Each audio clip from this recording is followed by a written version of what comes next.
வந்துட்டு ஏண்டி 4 தடவை கூப்பிட்டாதான் காசு கொண்டு வருவியா? எழவு தினம் காலையில எந்திரிச்சா சாந்தி சாந்தின்னு உன் பேரை கூப்பிட வேண்டியதா இருக்கு. நீ எப்ப இந்த வீட்டை விட்டு ஒழிய போறியோ அப்பதான் எனக்கு சாந்தி கிடைக்கும். கொண்டா காப்பிய.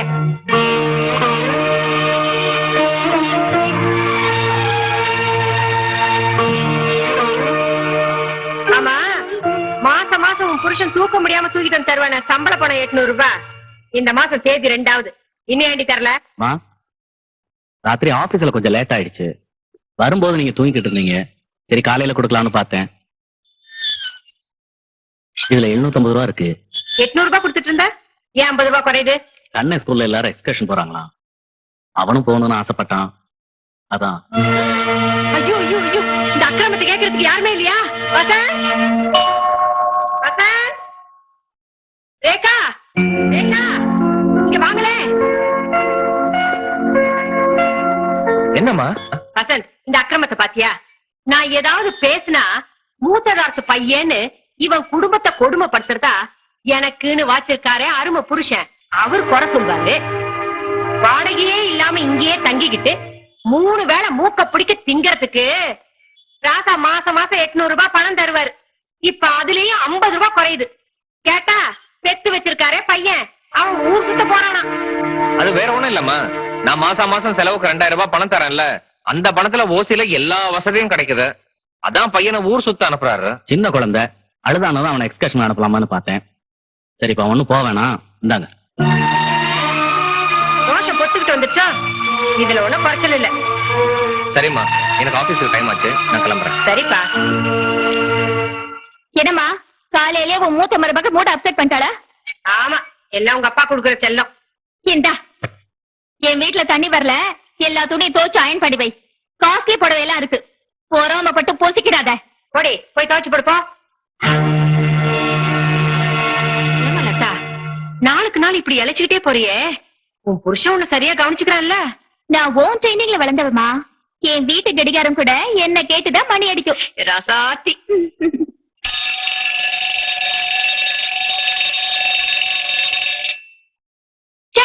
எந்த நாக்கு சலாரம் வச்சது? உன் புருஷன் இருந்த நான்சென்ஸ் தான் அது. காலையில எந்திரிச்சு உன் துணி எல்லாம் அயன் பண்ணுங்கிறதுக்காக நான் தான் அலாரம் வச்சேன். அதுக்கு போய் இந்த கத்து கத்துற. நீங்க அலாரம் வச்சீங்கன்னா ஏன் தூக்கமும் கெடுத்தல? நாளையில இந்த அலாரம் வைக்காம எந்திரிக்கணும்.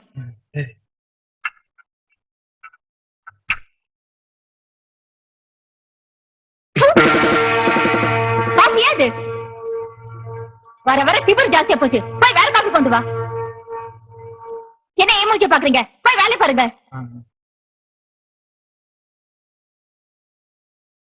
அம்மா, என்னடா வர வர உன் மருமகளோட தொல்லை ஜாஸ்தியா போச்சு. பாபு, இப்ப வருத்தப்பட்டு என்னப்பா பிரயோஜனம்? அன்னைக்கு பொண்ணு பார்க்க போன இடத்துல அவளுக்கு ஆட தெரியுமா பாட தெரியுமான்னு கேட்டியே, அடக்கமா இருக்க தெரியுமான்னு கேட்டியா? உனக்கு பொண்ணு பிடிச்சிருந்தா நானும் சரின்னு சொல்லிட்டேன்பா. இப்ப பாரு 2 பேரும் அனுபவிக்கிறோம். ஏமா, லதாவோட அம்மா மருமகளை மிரட்டுற மாதிரி உன்னால மிரட்ட முடியாதம்மா. இல்லப்பா, மத்தவங்களை அவமானப்படுத்துறதா அவ குடும்ப பழக்கம், அமைதியா இருக்கிறது நம்ம குடும்ப பழக்கம். இங்க என்ன ஏன் குடும்பத்தை பத்தி பேச்சு? கொஞ்சம் கூட பயமா இல்லையா? ஜாக்கிரதையா இருங்க. மண்ணெண்ணெய ஊத்தி என்ன கொளுத்த பாத்தீங்கன்னு போலீஸ்ல கம்ப்ளைண்ட் கொடுத்துருவேன். பாலக்காட்டு பக்கத்திலே ஒரு அப்பாவி ராஜா, அவர் பழக்கத்திலே குழந்தைய போல் ஒரு அம்மாண்டி ராஜா. யாரம்மா அது யாரம்மா? அடா அடா அடா, இந்த கற்பனைக்கு ஒன்னும் குறைச்சல் இல்ல. பைத்தியக்காரி, இந்த வயசுல எல்லாத்தையும் என்னால கற்பனை பண்ணி தான் பார்க்க முடியும், வேற ஒண்ணும் முடியாது. ராஜேஸ்வரி, வர்ற 15ஆம் தேதி என்ன தெரியுமா உனக்கு? என்ன நீங்களே சொல்லுங்க, எனக்கு நிறைய வேலை இருக்கு. வர்ற 15ஆம் தேதி அன்னைக்கு எனக்கு 60 வயசு பிறக்க போகுது. 60 வயசு ஆகுதா? என்னங்க, அன்னைக்கு நம்ம சஷ்டியப்த பூர்த்தி கொண்டாடலாமா? சஷ்டியப்த பூர்த்தியா? அதுக்கு ரொம்ப செலவாகுமே. பரவாயில்லைங்க. என்னடி இது? என் பொண்ணு லதாவுக்கு சீர்வரிசை சரியா பண்ணல, உங்க சந்தோஷம் தான் உங்களுக்கு பெருசுன்னு அடிக்கடி என்ன குத்தி காட்டுவ. இப்ப நிறைய செலவு பண்ணி சஷ்டியப்த பூர்த்தி கொண்டாடலான்னு சொல்றியே. யாருக்குமா சஷ்டியப்த பூர்த்தி? வாமா லதா, வர 15ஆம் தேதி உங்க அப்பாவுக்கு 60வது பிறந்த நாள் வருது. அத நல்லா கொண்டாடலாம் நான் ஆசைப்படுறேன். நீ ஏதாவது சொல்லுமா? மாமாவோட சஷ்டியப்த பூர்த்தி விமர்சையா கொண்டாட வேண்டியது நம்ம கடமை இல்லையா? அது எனக்கு புரியுது சாந்தி. ஆனா நான் வாங்குற 800 ரூபாய் சம்பளத்துக்கு ஏற்கனவே ஆபீஸ்ல கடன் வாங்கிட்டேன். நீங்க எங்கேயும் போய் கடன் வாங்க வேண்டாம். சாந்தி, உன்கிட்ட மிச்சம் இருக்கிறது இந்த வளையல் மட்டும் தானே? பரவாயில்லைங்க. இப்ப இந்த வளையல விட நமக்கு மாமாவோட சந்தோஷம் தான் முக்கியம். இப்ப 60ஆம் கல்யாணம் ஒண்ணுதான் குறைச்சல். ஏதோ ஒரு மூலையில முடங்கி கிடந்தோன்னு இல்லாம இந்த வயசுல இப்படி ஒரு ஆசையா? வழக்கமா உங்க அண்ணன் எந்த செலவையும் ஏத்துக்க போறது இல்ல. எல்லா செலவும் நம்ம தலைமையில வந்து விழப்போகுது. முந்திக்கிட்டு போய் நிக்காம கண்டும் காணாம இருந்துருங்க. ஏதாவது பணம் வேணா கேட்டா இல்லன்னு சொல்லிடுங்க. சரியா? சரி சரி சரி. எப்பா, என் அருமை கண்மணிகளா, 60ஆம் கல்யாணத்துக்கு அப்பா பணம் கேட்டுருவானோன்னு நினைச்சு யாரும் பயப்படாதீங்களா. என் இறுதி யாத்திரையே ஒழுங்கா நடத்த போறீங்களோ இல்லையோ, அதுக்கு பயந்துகிட்டே நான் கொஞ்சம் பணம் சேர்த்து வச்சிருக்கேன்.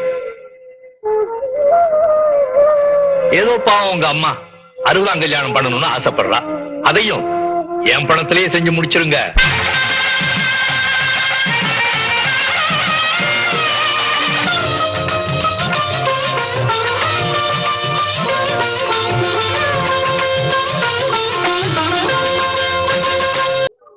லதா, சாப்பிடலாமா? இங்க வந்து உட்காந்துக்க. வா வா, இந்தா இது சாப்பிடு. ராஜேஸ்வரி, ம், சாந்தி சாப்பிட்டாளா? இல்ல, அவ பந்தி பரிமாறுவா. சாந்தி, சாந்தி, கூப்பிட்டீங்களா மாமா? வாமா, நீயும் உட்காந்து சாப்பிட. இப்ப அவளுக்கு என்ன அவசரம்? நீ போய் பந்தி பரிமாறு போ. எல்லாரும் பல்லக்கில் ஏறிட்டா பல்லக்க யார் தூக்குறது? தாத்தா தாத்தா, நானும் உங்க கூடவே சாப்பிடுறேன்.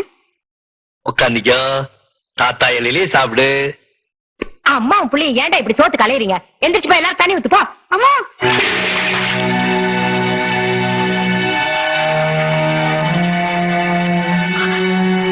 சனியில சனியில பாத்து போறதுக்கு என்னடா? தாத்தா, ராஜேஸ்வரி, எனக்கு தெரியும் இப்படி நடக்கும்னு. வேணும்னுதான் இப்படி பண்ணிருக்கேன். என் புடவை எல்லாம் போச்சு. பொறாம நீ, நீங்க ஃபாரின் புடவை கட்டிருக்கீங்கல்ல, அந்த பொறாம. தருதரம் பிடிச்சவன். இந்த சனியை வீட்டை விட்டு ஒழிஞ்சாதான் எல்லாருக்கும் நிம்மதி. ஏன் இன்னும் நிக்கிற? போய் உள்ள. ராஜேஸ்வரி, நல்ல நாள் அதுவுமா. பெரியவங்க எல்லாரும் ஆசீர்வாதம் பண்ணுவாங்கன்னு நீ அரிச்சு கொட்டிய. நீ ஆசைப்பட்டதுக்காக தான் நான் அதுக்கெல்லாம் சம்பவிச்சேன். உன்னுடைய அக்கிரமத்தை எல்லாம் பாக்குறதுக்கு நல்ல வேளை எனக்கு கண்ணு காது கேட்காம போயிருந்துச்சுன்னா ரொம்ப சந்தோஷப்பட்டிருப்பேன்.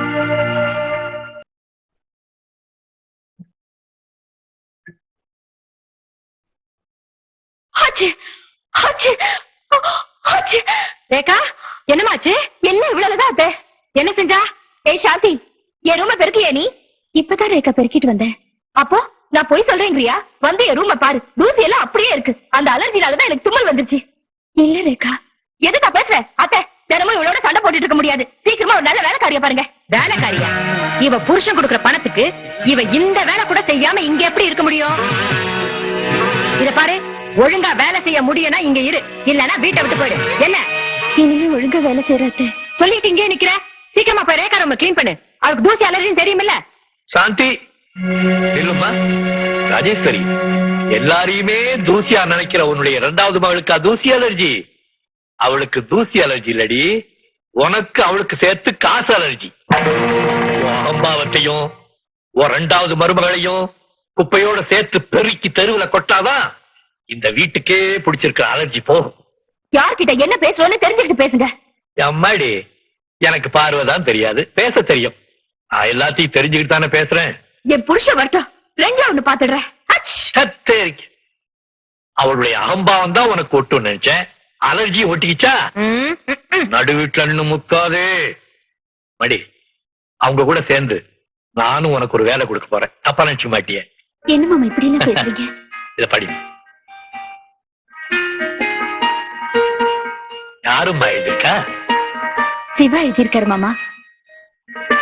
காலேஜ்ல முக்கியமான டெஸ்ட் இருந்ததுனால 60ஆம் கல்யாணத்துக்கு வர முடியலையா? 60ஆம் கல்யாணம் கிடக்குது கழுத. அவன் நல்லா படிக்கணும், அவனுக்குன்னு தனியா ஒரு வாழ்க்கையை ஏற்படுத்திக்கணும்னு அப்பா சொன்னதா நீயே அவனுக்கு லெட்டர் எழுதிடுமா?